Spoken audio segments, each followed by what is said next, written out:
বাজার করতে গিয়ে একটা ঘটনা ঘটেছে। যে জিনিসটা আমি ভিডিওতে দেখেছি সেইটা সত্যিকারই চোখে দেখতে পেয়ে গেছিলাম কাল বাজারে। লোটে মাছ, তো লোটে মাছের একদম প্যালপ্যালানি গায়ে কোনো আঁশও নেই। আর ভাবতাম যে এই মাছটা কীভাবে খাওয়া যাবে। তো সবাই বলে না যে লোটে মাছের ঝুড়ো হয়, তো সেরকম শখ করে 50 টাকা লোটে মাছ কিনে নিয়ে আমি ঘরে এসেছি।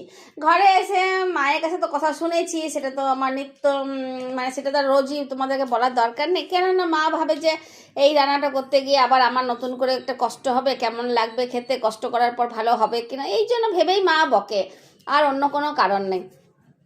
তো যাই হোক, মাছটা যখন এনেছি তখন তো রান্না করব, কিন্তু আমি একটা জিনিস দেখলাম যে অনেকেই সেই মাছটা ঘেটে ঘেটে সে একদম প্যালপ্যালানি টাইপের হয়ে যায় না, ওইরকম করো না। মাছটাকে একদম মানে ঝুরঝুরো মানে শুকনো শুকনো ভাজাটাই রাখবে, তবেই খেতে কিন্তু ভালো লাগবে। তো প্রথমে পেঁয়াজ কুচি করে ভেজে নিয়েছিলাম, আর তার সাথে তোমার রসুন বাটা আর শুকনো লঙ্কা বাটা দিয়েছিলাম।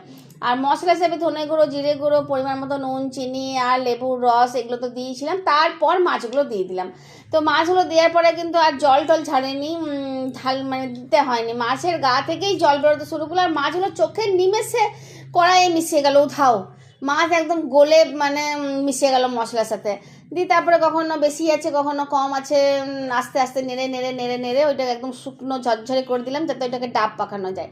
তো একদম খুব সামান্য হয়েছিল, দুটো মাছে আর কতটা তোমার ঝুড়ো হবে, কিন্তু খেতে হয়েছিল অপূর্ব। গরম ভাতে আলু সিদ্ধর সাথে মেখে খেতে কিন্তু দুর্দান্ত। কখনো যদি মনে হয় যে না ভালো লাগছে না, আজকে একটু অন্যরকম খাই, তাহলে লোটে মাছের ঝুড়ো যারা এখনও খাওনি তারা কিন্তু নিয়ে এসে করে খেতে পারো। আর লোটে মাছের ঝুড়োটার উপরে না মানে কোনো গ্যারেন্টি দিতে পারছিলাম না যে আজকে ভাত খাওয়া হবে কি হবে না। তো ওই জন্য আমি একটু বড় কাতলা মাছও 5 পিস নিয়ে এসেছিলাম, আর তার সাথে না আবার একটু চর্বিও পেয়ে গেছিলাম। এই চর্বিটা ফেলতে পারিনি, যতই আমার পেটে চর্বি থাকুক এই চর্বিটা আমি খেয়েছি।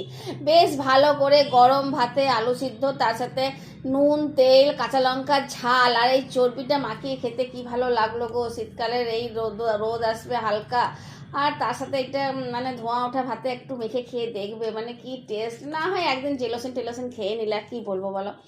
আর মাছটাও ছিল মানে বড় পিস, তো ওই জন্য মানে মাছের ছালটা তুলতে ভিতর থেকে সেই পিং পিং। লোটে মাছের ঝুড়ো তো দেখতে পাচ্ছ যে অল্পই হয়েছিল, আর আমি অল্পই পেয়েছি, কেননা খেতে এত সুন্দর লেগেছে যে মানে তিতলি, বিলু ওরা সবাই মানে নিয়ে নিয়েছে। গরম ভাতে এটা খেতে দুর্দান্ত লেগেছে। আমি বলবো যে ধনে পাতা ছড়িয়ে এখন এই শীতকালে লোটে মাছের ঝুড়ো কিন্তু একদিন শুকনো শুকনো করে বানিয়ে ঘরে কিন্তু অবশ্যই খাবে।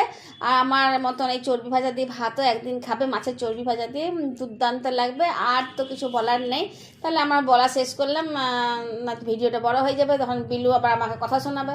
তাহলে আজকে রাখি, লাইক শেয়ার কমেন্ট করতে ভুলো না। ধন্যবাদ।